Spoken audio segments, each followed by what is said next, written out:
တင်ကန်းစာတစ်ခုတင်ပြီးသွားတိုင်းမှာကလေးတွေရဲ့တက်မြောက်မှုကိုဘယ်လိုလေးများစစ်စစ်တိုင်းတာကြမလဲရှင်။ဒါကတော့ Grade 2မြန်မာစာရဲ့တက်မြောက်မှုစစ်ဆေးခြင်းပုံစံဒါနမူနာမေးခွန်းလေးဖြစ်ပါတယ်။ကျမတို့ကတင်ကန်းစာတစ်ခုပြီးသွားတဲ့အခါမှာဒီလိုပုံစံလေးတွေဒါစစ်ဆေးမေးမြန်းလို့ရပါတယ်။ဒါကတော့နမူနာမေးခွန်းလေးဖြစ်ပါတယ်ရှင်။အိမ်မှာကလေးလေးတွေကိုလေ့ကျင့်ပေးလို့တဲ့မေမေတွေကိုအထူးရည်ရွယ်ပြီးတော့မှမျှဝေပေးတာပဲဖြစ်ပါတယ်။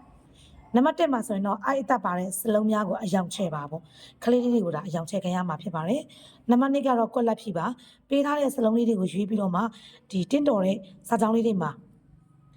ကွက်လက်ဖြီရမှာဖြစ်ပါတယ်နံပါတ်3ကတော့စာကြောင်းစီရွေးပြန်ရေးပါနံပါတ်4ကတော့ရှင်တွဲမေးခွန်းလေးဖြစ်ပါတယ်ဥပမာအပြင်ကျမတို့ကကွန်ပျူတာထိုက်တော့ဆိုရင်ဒီဘက်ကလူငယ်များနဲ့တွဲမှာပေါ့နော်ဒီလိုမျိုးလေးဖြစ်ပါတယ်နံပါတ်5ကတော့မှန်ကန်သောစလုံးကိုရေးပါပုံနဲ့စာနဲ့တွဲပေးရမှာဖြစ်ပါတယ်ဒါကမိကုတ်တစ်ခုကို9မှတ်ဖို့နဲ့စုစုပေါင်း25မှတ်ဖို့ဒီတင်ကန်းစာတစ်ခုတင်ပြီးသွားတဲ့အခါမှာကျမတို့တမ်းမြမှုစစ်ဆေးခြင်းပုံစံနမူနာမိကုတ်လေးဖြစ်ပါတယ်ရှင်